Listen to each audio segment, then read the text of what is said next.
Buongiorno da Loreo, è partita da qui l'11ª edizione di Deltarte, il Delta della Creatività. Il festival itinerante, nato nel Delta, è dedicato alla rigenerazione urbana, all'arte e alla creatività giovanile. Nel viale della stazione è presentata l'opera dell'artista Diego Montagnier. Allora, oggi con i ragazzi precedenti abbiamo fatto questo laboratorio legato appunto a un brainstorming su quelli che sono i sogni. Quindi abbiamo intanto parlato ovviamente dell'opera e quindi sono venute fuori anche tante opinioni, idee molto interessanti, interpretazioni dei ragazzi. E poi abbiamo appunto dato questi input in modo tale che loro imprimessero le loro scritte come se diventassero dei veri e piccoli artisti, insomma.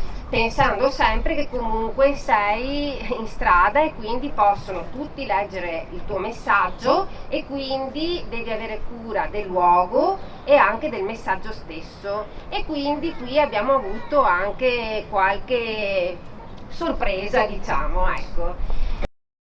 Con Diego Montagnier in questa bellissima opera, naturalmente affiancato dall'assessore Sara Forzato.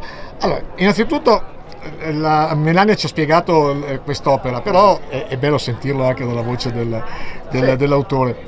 Sì, e il tema è Segui i tuoi sogni, quindi ho voluto rappresentare una ballerina che aveva appena finito di ballare e che si sta toccando, accarezzando il tutù come se fosse riuscita a realizzare il proprio sogno, e lo sfondo l'ho fatto nero come se non ci fosse nient'altro al posto, oltre a lei e al ballo, quindi per far capire che deve realizzare un obiettivo, cioè devi focalizzare un obiettivo per realizzarlo, e quindi niente, ecco, questo. E quindi è. chi miglior madrina dell'assessore Sara, che tra l'altro è una ballerina, tra l'altro ha fatto una performance prima dell'inaugurazione.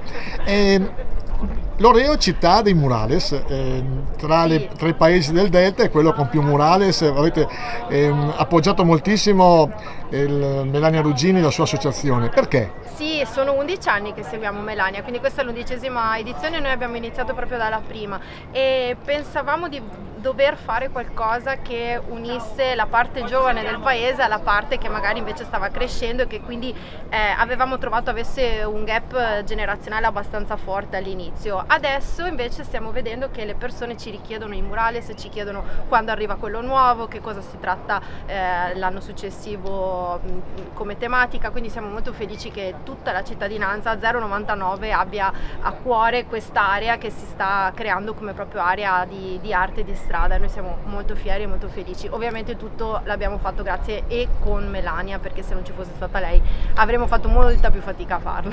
Ultima domanda, Diego, tu sei di Montebelluna. Sì. Sei più ispirato nelle tue colline montebellunesi o su questo delta?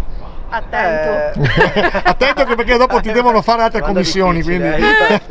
È la prima volta che vengo da queste parti per fare un lavoro e quindi mi ha ispirato molto anche questi posti, sono tanto diversi dai nostri, però non siamo neanche tanto distanti, quindi sì, mi piace venire qua a fare qualcosa, a fare qualche lavoro. Assessore, la prossima volta quando voterete dovete prenderlo come. Perché ha fatto una risposta politicamente Certo. corretta. Ma noi puntiamo a raccoglierli tutti quanti e fare un murales collettivo con tutti quelli che sono venuti sì. qua.